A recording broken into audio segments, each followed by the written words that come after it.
અડાજણ વિસ્તારમાં જાહેરનામાનું યોગ્ય પાલન ન થતાં દુકાનો અસામાજિક તત્વોના અડ્ડાઓ બની ગઈ હોવાના આક્ષેપો સામે આવ્યા છે।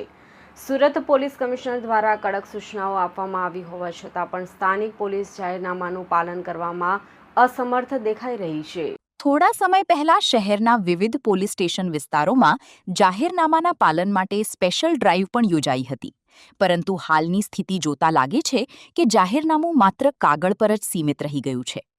તાજેતરમાં પાલનપુર જકાતનાકા વિસ્તારમાં એક ગંભીર ઘટના સામે આવી છે, જેમાં અસામાજિક તત્વોએ દુકાનદાર પર હુમલો કર્યો હતો। મળતી માહિતી મુજબ દુકાન પર આવેલા તત્વોએ વસ્તુના પૈસા ન આપતા વિવાદ સર્જાયો હતો। ત્યારબાદ એક આરોપીએ દુકાનદારની બોચી પકડી તેને દુકાન બહાર કાઢી માર માર્યો અને 6 તમાચા ઝીંક્યા હતા।